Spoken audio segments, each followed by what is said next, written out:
انا اعطیناک الکوثر. میں جلدی سے اب اس کو سورت کو بھی مکمل کر دوں تاکہ یہ ہماری سورت کمپلیٹ ہو جائے. ترجمہ کر دیتا ہوں. انا اعطیناک الکوثر، اے نبی ہم نے آپ کو عطا کی کوثر. فصلی، پس آپ نماز پڑھیے، لربک، اپنے رب کے لیے، ونحر، اور قربانی کیجیے. انا، بے شک، شانئک، آپ کا دشمن، هو الابتر، وہی دم کٹا ہے، وہی اسی کی نسل ختم ہوگی، اسی کا ذکر خیر ختم ہو جائے گا، وہی ناقص ہے، اس کا کوئی نام لینے والا ان کے بعد نہیں ہوگا. سمجھ رہے بات کو؟ اس صورت کا میں شان نزول بتا دیتا ہوں آپ کو، کچھ اس کی فضیلت کیا ہے اور اس کی تفسیر کیا ہے. یہ آپ کو تحریری شکل میں مل جائے گی، لہذا لکھنے کی ضرورت نہیں ہے. ٹھیک ہے؟ جیسے سورہ فلق اور سورہ ناس کا خلاصہ مل گیا نا آپ لوگوں کو. کس کس کو ملا ہے؟ سب کو مل گیا؟ آپ کو نہیں ملا؟ نیٹ سے دیکھ لیں، مل جائے گا انشاءاللہ. کب سے بھیجا ہوا ہے؟ اس کے بعد اذا جاء نصر اللہ، قل یا ایھا الکافرون، ان صورتوں کو بھی آپ کو خلاصے سورہ اخلاص کا مل جائے گا انشاءاللہ. تو یہ جو بھی بتا رہا ہوں یہ بھی تحریری شکل میں آپ کو دے دیا جائے گا. اس صورت کا شان نزول یہ ہے کہ رسول اللہ صلی اللہ علیہ وسلم کو اللہ تعالیٰ نے حضرت خدیجہ سے 2 بیٹے دیے تھے. ایک کا نام تھا قاسم اور ایک کا نام تھا ابراہیم. آپ صلی اللہ علیہ وسلم کی جتنی بھی اولاد ہوئی ہے صرف حضرت خدیجہ سے ہوئی ہے. حضرت خدیجہ کے علاوہ آپ کی اولاد کسی اور زوجہ سے نہیں ہوئی. حضرت خدیجہ سے 4 بیٹیاں تھیں اور 2 بیٹے. ایک بیٹے کا نام قاسم، دوسرے کا نام ابراہیم. قاسم کی جب ولادت ہوئی ان کا بھی انتقال ہو گیا، اور ابراہیم کی ولادت ہوئی تو ان کا بھی انتقال ہو گیا. عرب میں نرینہ اولاد کی بڑی اہمیت تھی، کیونکہ انسان کا نسب اس کی نرینہ اولاد سے چلتا ہے، بیٹیوں سے نہیں چلتا. بیٹیاں تو غیروں کی ہوتی ہیں، رخصتی ہو کے دوسروں کے ہاں چلی جاتی ہیں، ان کے نسل میں اضافہ کرتی ہیں، ان کی نسل بڑھاتی ہیں. اپنے شوہر اور اپنے شوہر کے ددیال کی نسل میں اضافہ کریں گی، وہ اپنے باپ کی نسل میں اضافہ کون کرتا ہے؟ بیٹا. کیونکہ نسب کس سے چلتا ہے؟ باپ سے چلتا ہے، سوائے بلاول بھٹو کے. بلاول بھٹو کے بارے میں کہتا ہوں کہ بلاول بھٹو اسلامی تاریخ، غیر مسلموں کے ہاں تو وہاں سے چلتا ہے جو نیچر کے خلاف ہے، لیکن اہل اسلام میں، اسلامی تاریخ میں سوائے بلاول بھٹو کے آج تک کوئی ایسا شخص پیدا نہیں ہوا جس کے نسب اور خاندان ماں سے چلتا ہو. بلاول بھٹو زرداری کے بیٹے ہیں، مگر خاندان ان کا کیا کہلاتا ہے؟ قوم جو آخر میں لگتی ہے وہ بھٹو کہلاتی ہے، حالانکہ وہ بھٹو ان کی والدہ تھی، ان کے والد محترم بھٹو نہیں. تو سیاست میں انہوں نے نسب ہی کو بگاڑ دیا اپنا. سمجھ رہے بات کو؟ تو یہ سیاسی لوگ اتنے خطرناک ہوتے ہیں کہ یہ اپنے باپ کے نسب کو بدل دیتے ہیں سیاست کے چکر میں، کیونکہ زرداری لگے گا تو ووٹ نہیں ملیں گے، ووٹ بھٹو کے نام کو کیش کرانا ہے. خیر، تو رسول اللہ صلی اللہ علیہ وسلم کے 2 بیٹے ہوئے، دونوں کا انتقال ہو گیا. عرب میں بے اولادی کو بھی مایوب سمجھتے تھے، کیونکہ آپ کی نسل چلے گی بیٹوں سے، اور بیٹے ہیں جو باپ کی بہت زیادہ عزت کا ذریعہ بنتے ہیں. بیٹیوں کے اپنے فضائل ہیں، لیکن ظاہر نسل بیٹیوں سے نہیں چلتی. تو جب نبی صلی اللہ علیہ وسلم کے دونوں بیٹے مر گئے، دنیا سے چلے گئے، تو عاص ابن وائل بہت بڑا دشمن تھا اہل اسلام کا، وہ اور قریش، دیگر قریش، وہ یہ کہنے لگے کہ محمد صلی اللہ علیہ وسلم معاذ اللہ ابتر ہیں. کیا مطلب؟ ان کی نسل ختم، اور ان کا نام لینے والا ان کے بعد دنیا میں کوئی نہیں ہوگا، کیونکہ بیٹے ہی نہیں ہیں. تو ریاض کون رکھے گا؟ اولاد ہی نہیں ہے، باپ دادا کے نام کون لے گا؟ اولاد تو ہے ہی نہیں، بیٹیاں ہیں. سمجھ رہے بات کو؟ آپ صلی اللہ علیہ وسلم کو اس طعنے سے تکلیف ہوتی تھی، تو اس پر یہ صورت نازل ہوئی کہ اے نبی، آپ کا ذکر ختم نہیں ہوگا، آپ کی روحانی اولاد بہت ہوگی. باقی اللہ نے آپ کو بیٹا کیوں نہیں دیا، یہ دیا تو اٹھا کیوں لیا، اس کی حکمت ایک اور مقام پہ بیان کی گئی ہے، وہ میں بتاتا ہوں آپ کو بعد میں. لیکن بتایا گیا کہ اے نبی، آپ کا ذکر ختم نہیں ہوگا، بلکہ یہ جو کہہ رہے ہیں نا کہ آپ کو خیر نہیں ملی، ابتر اسے کہتے ہیں جس کی نسل میں یا جس کو، کیونکہ جس کی اولاد نہیں ہے نا اس کو یہ سمجھا جاتا ہے، اور حقیقت بھی ایسا ہی ہے کہ بہت بڑی خیر سے محروم ہو گیا. وہ بڑھاپے میں خدمت کے لیے نہیں ہے، کاروبار سنبھالنے کے لیے کوئی نہیں ہے، دین کے مشن کو آگے لینے کے لیے، چلانے کے لیے نہیں ہوگا، اور تذکرہ نسل میں نہیں ہو سکے گا. تو یہ ساری بھلائیوں سے انسان محروم ہو جاتا ہے. تو نبی کو تسلی دی گئی، انا اعطینا الکوثر، اے نبی ہم نے آپ کو خیر کوثر کہتے ہیں خیر کثیر کو، بہت زیادہ بھلائیاں ہم نے آپ کو عطا کر دی ہیں. کوثر سے نہر کوثر تو ہے، لیکن کوثر کا جو لغوی مطلب ہے، ڈکشنری میں جو مطلب ہے وہ کیا ہے؟ اصل میں حوض کوثر کو نہیں کہتے، بلکہ کسے کہتے ہیں؟ خیر کثیر. اے نبی ہم نے آپ کو خیر کثیر عطا کی ہے، جس میں کیا ہے؟ نبوت، عزت، آپ کا قیامت تک تذکرہ ہوتا رہے گا. یہ ساری چیزیں ہم نے آپ کو عطا کر دی ہیں، لہذا ان کے تانوں سے پریشان ہونے کی ضرورت نہیں ہے. ان کے نرینہ اولاد ہوگی تو بھی ان کا تذکرہ نہیں ہوگا، اور آپ کے نرینہ اولاد نہ ہو کے بھی آپ کی روحانی اولاد قیامت تک باقی رہے گی، اور آپ کا تذکرہ بہت زیادہ ہوتا رہے گا. یہ خیر کثیر ہم نے آپ کو عطا کی ہے. پھر اسی خیر کثیر میں سے ایک خیر حوض کوثر بھی ہے، جس کا نام کوثر اس لیے رکھا گیا کہ وہ ایک پانی کی نہر ہے جو نبی صلی اللہ علیہ وسلم کو قیامت کے دن دی جائے گی، اور آپ صلی اللہ علیہ وسلم خود بھی اس سے پیئیں گے اور اپنے امتیوں کو بھی اس سے پلائیں گے۔ اس پانی میں بھی اللہ نے خیر کثیر رکھی ہے۔ وہ خیر کثیر کیا ہے وہ ابھی انشاءاللہ میں بتاؤں گا۔ تو اس کا مصداق یعنی یہ آیت منطبق ہوتی ہے حوض کوثر پر بھی، ٹھیک ہے؟ تو یہ تو اس کا شان نزول ہے کہ اللہ نے بتا دیا کہ یہ جو آپ پر طنز اور طعنے کر رہے ہیں یہ لوگ ہیں جن کی نسل ہے ختم ہونے والی، ان کا نام لینے والا کوئی بھی نہیں ہوگا۔ بڑے بڑے سرداروں کے نام تو لیا جاتا ہے ان کا آج، لیکن اچھے جذبے سے نہیں لیا جاتا، ان کا نام برائی کے طور پہ لیا جاتا ہے۔ یہ تو اس سورت کا ہو گیا شان نزول۔ اس سورت کی فضیلت کیا ہے؟ حدیث میں آتا ہے، صحابہ کہتے ہیں کہ ہم بیٹھے ہوئے تھے رسول اللہ صلی اللہ علیہ وسلم کے ساتھ مسجد میں، آپ صلی اللہ علیہ وسلم پر ایک دم کچھ غنودگی سی طاری ہوئی، بے ہوشی کی کیفیت طاری ہوئی جیسے وحی میں ہوتی تھی۔ تو اس کے بعد جب آپ صلی اللہ علیہ وسلم بالکل بیدار ہوئے ہیں، نارمل حالت میں آپ صلی اللہ علیہ وسلم آئے ہیں تو بڑے خوش تھے، اور آپ صلی اللہ علیہ وسلم نے اس سورت کی تلاوت کی۔ اللہ کے نبی پر جب وحی آتی تھی نا تو جیسے ہی آپ صلی اللہ علیہ وسلم ہوش کی حالت میں آتے تھے تو فوراً ان آیتوں کی تلاوت شروع کر دیا کرتے تھے تاکہ میں بھول نہ جاؤں۔ تو آپ نے فوراً بسم اللہ الرحمن الرحیم پڑھا اور انا اعطیناک الکوثر فصلی لربک وانحر ان شانئک هو الابتر، یہ آیتیں نازل ہوئی اور آپ نے فوراً ان آیتوں کی تلاوت شروع کر دی۔ جب یہ شروع ہوئی تو صحابہ نے پوچھا یہ کوثر کیا چیز ہے؟ آپ صلی اللہ علیہ وسلم نے فرمایا میرے رب نے مجھے بشارت دی ہے کہ قیامت کے دن مجھے ایسی نہر ملے گی، وہ نہر ایسی ہے کہ اس کے جو پیالے ہیں جس سے لوگ پانی پئیں گے وہ چاندی کے ہیں، اور ان کی تعداد ان پیالوں کی گلاسوں کی اتنی ہے جیسے آسمان کے ستارے، اور اس نہر کا پانی برف سے زیادہ سفید ہے اور شہد سے زیادہ میٹھا ہے، اور میری امت میں کوئی بھی اس کا پانی پیے گا تو اسے کبھی بھی پیاس نہیں لگے گی۔ میدان حشر میں جو لوگوں کا سب سے بڑا مسئلہ ہوگا وہ پیاس ہوگا، سب سے بڑا مسئلہ، اور کہتے ہیں سمندروں کا پانی بھی اگر پی لے کوئی ساتوں سمندروں کا تو اس کی پیاس نہیں بجھے گی۔ تو میرے اللہ نے مجھے یہ نہر دی ہے، جو میرا امتی اس سے پی لے گا اسے کبھی بھی ہمیشہ کے لیے اس کی پیاس ختم ہو جائے گی۔ پھر آپ صلی اللہ علیہ وسلم نے فرمایا اسی موقع پر اسی حدیث میں کہ کچھ میری امتی آئیں گے حوض کوثر سے پانی پینے کے لیے، فرشتے انہیں وہاں سے ہٹائیں گے، دھتکاریں گے، میں کہوں گا کہ یہ میرے امتی ہیں تو فرشتے کہیں گے کہ آپ کو علم نہیں ہے ما احدثوا بعدک، کہ انہوں نے آپ کے بعد بدعتیں ایجاد کر لی تھی، ہیں تو آپ کے امتی مگر انہوں نے آپ کے دین میں تبدیلیاں کر لی تھی، جو دین آپ ان کو دے کر گئے تھے اس پر انہوں نے قناعت نہیں کی، اپنی طرف سے اس میں اضافے کیے، ایڈیشن کہتے ہیں نا، بہت ساری چیزیں بڑھا لی انہوں نے۔ تو اس میں وعید بھی آپ صلی اللہ علیہ وسلم نے بتا دی کہ حوض کوثر سے بدعتی کو پانی پینے کی توفیق نہیں ملے گی۔ تو یہ تو اس صورت کی فضیلت ہو گئی۔ اب اس صورت کے مضامین کیا ہیں، تفسیر کیا ہے اس کی، اس کے اسباب کیا ہوتے ہیں، یہ انشاءاللہ پھر۔ تو جب نبی صلی اللہ علیہ وسلم نے فرمایا نا کہ تم موت کے بعد دوبارہ زندگی ملے گی، تمہیں اللہ کے سامنے حساب و کتاب دینا ہے، تو وہی مشہور سوال تھا سأل سائل بعذاب واقع۔ اللہ فرماتے ہیں واقع کب ہوگا یہ تو میں نہیں بتاؤں گا، میرا اصول ہی نہیں ہے کہ میں قیامت کا علم بتا دوں، لیکن اتنی بات ہے للکافرین لیس لہ دافع، جو بھی اللہ کا منکر ہے، اللہ کو نہیں مانتا، اللہ کے احکام کو فالو نہیں کرتا، جب وہ عذاب آئے گا تو دنیا کی کوئی طاقت اس عذاب سے ان کو بچا نہیں سکے گی۔ تعرج الملائکۃ والروح الیہ فی یوم کان مقدارہ 50,000 سنہ، 50,000 سال کا ایک دن ہوگا۔ کہیں 1,000 سال اللہ نے ذکر کیا میدان حشر کے بارے میں، کہیں 50,000 سال۔ تو علماء نے بیان کیا یہ لوگوں کے حالات کے حساب سے ہوگا۔ یہ ٹائم کے جو یونٹ ہے نا یہ ہر ایک کے حق میں مختلف ہوتے ہیں۔ دیکھو جب ہم پیدا ہوئے تو ہم کائنات کو بننے کے اربوں سال کے بعد پیدا ہوئے ہوں گے نا، تو کیا ہمیں انتظار کرنا پڑا؟ بولو نا کیا ہو گیا؟ اگر ہمیں اللہ انتظار کرواتا ابھی تم عالم ارواح میں ہو 1 ارب سال کے بعد تمہارا نمبر آئے گا تو میں تو بوریت سے مر چکا ہوتا۔ کیا خیال ہے بھائی؟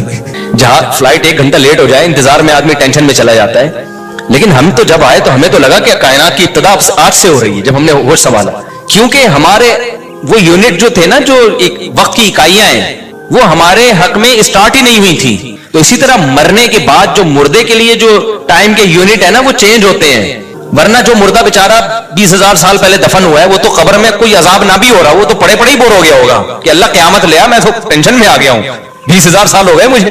تو اس کو تو ایسا نہیں لگے گا کہ 20,000 سال ہو گئے، وہ جب دوبارہ اس کو اللہ تعالیٰ اٹھائیں گے تو نیک لوگوں کو تو لگے گا ابھی ہم سوئے تھے اور ابھی ہمیں کسی نے آ کے اٹھا دیا۔ جیسے گہری نیند میں جب انسان سوتا ہے کئی گھنٹے بعض دفعہ سوتا ہے، کوئی آ کے اٹھائے تو اس کو لگے گا یار ابھی تو میں سویا تھا، ابھی آپ نے اٹھا دیا ہمیں۔ تو سوتے ہوئے آدمی کے ٹائم کے یونٹ الگ ہوتے ہیں، مرنے کے بعد کے ٹائم کے یونٹ الگ ہوتے ہیں, عالم ارواح کے الگ تھے, اور بعض تو یہ بھی میں نے سنا ہے کہ دوسرے سیارے پہ آپ چلے جائیں نا زمین کے علاوہ تو وہاں بھی ٹائم کے یونٹ چینج ہو جائیں گے. تو اسی طرح آخرت کے ٹائم کے یونٹ بالکل الگ ہے. ایک دن 50,000 سال کی, دنیا کا جو 50,000 سال ہے نا وہ وہاں کا ایک دن ہوگا. کسی کے حق میں 1,000 سال, کسی کے حق میں 50,000 سال. یہ وہ ہے جب حساب و کتاب جس میں ہوگا.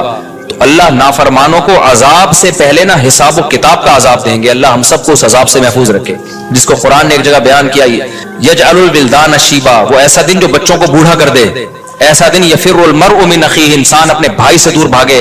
اس لیے بڑے بڑے اللہ والے وہ جہنم سے زیادہ پناہ مانگا کرتے تھے میدان حشر کی سختیوں سے. جہنم تو اس سے زیادہ سخت ہے, لیکن میدان حشر کوئی کم چیز نہیں ہے, وہ کوئی کم عذاب نہیں ہے. تو اللہ فرماتے ہیں کہ 50,000 سال کے برابر ایک دن ہوگا.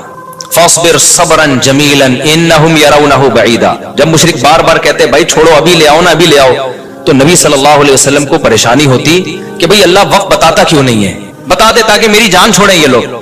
تو اللہ نے پیغمبر صلی اللہ علیہ وسلم کو تسلی دی, فاصبر صبرا جمیلا, اے نبی آپ صبر جمیل کریں. صبر جمیل وہ صبر ہے جس میں ذرا بھی شکایت نہ ہو. انہم یرونہ بعیدا, اے نبی یہ لوگ سمجھتے ہیں اس کے آنے میں بہت ٹائم ہے, لاکھوں کروڑوں سال ہیں. ونراہ قریبا, جبکہ ہم دیکھ رہے ہیں بس آنے والی ہے. کیوں؟ جب آپ مر گئے نا, ابھی دیکھو ہو سکتا ہے 1,000 سال باقی ہوں قیامت آنے میں, ہو سکتا ہے 20,000 سال باقی ہوں, لیکن ہمارے مرنے کے بعد ہمیں نہیں لگے گا 20,000 سال. ہمیں تو ایسا لگے گا ابھی ہم مرے تھے اور اتنی جلدی اللہ نے قیامت قائم کر لی. تو ہمیں تو اپنی موت کے حساب سے چلنا ہے بھائی. ہمیں کیا پتا کہ ہمیں کیا کرنا ہے اس سے کہ 50,000 سال بعد قیامت آئی یا 1 کروڑ سال بعد آئے. جب ہم مر گئے تو ہماری قیامت واقع ہو گئی ہے, ٹائم کے یونٹ ہمارے حق میں چینج ہو جائیں گے. تو اس لیے اللہ کہتے ہیں انہم یرونہ بعیدا, اے نبی یہ سمجھتے ہیں بہت بعد میں آئے گی قیامت. ونراہ قریبا, ہم تو دیکھ رہے ہیں کب ہے, بالکل قریب ہے, زیادہ ٹائم نہیں ہے. یوم تکون السماء کالمہل, اللہ فرماتے ہیں جس دن آسمان تیل کی تلچھٹ کی طرح ہو جائے گا, ایسے پگھل جائے گا آسمان. اتنی بڑی تباہی آنے والی ہے اس کائنات پہ جس پہ ہم فخر کر رہے ہیں, اس یہاں کے شاپنگ سینٹروں پہ فخر کر رہے ہیں. میں بھی ایک پروگرام پہ گیا نا اسلام آباد میں, بڑا زبردست پروگرام تھا, بڑے بڑے تاجر آئے ہوئے تھے, تھوڑا سا موٹیویٹ کرنا تھا لوگوں کو تاکہ پیسہ کمائیں. تو یہ تو اچھی بات ہے, اسلام تو آپ کو بزنس کا پیسہ کمانے کا حکم دیتا ہے تاکہ ہم بھکاری پن سے نکلیں. بھکاری پن کو تو پسند نہیں کیا گیا نا, ایک شخص بھیک مانگتا ہے, نبی نے اس کو پسند نہیں کیا, تو پوری قوم پورا کنٹری بھکاری بن کے IMF کے سامنے کشکول لے کے کھڑا ہوا ہو, تو ہمارے نبی اس کو پسند کریں گے کہ کوئی مسلمان قوم ہو اور قومی سطح پہ بھکاری بن چکی ہو. تو یہ علماء کی ذمہ داری ہے لوگوں کو پیسہ کمانے کی ترغیب دیں, بزنس کی طرف لے کر آئیں, یہ مذہبی ذمہ داری ہے. تو میرا اس میں کوئی کمیشن نہیں تھا, میں گیا, میں نے تقریر کی, لیکن ایک چیز کا مجھے اندازہ ہوا کہ یار ایک چیز یہاں پیدا ہو رہی ہے, پیسہ کمانے کے ساتھ پیسے کی محبت بھی آ رہی ہے.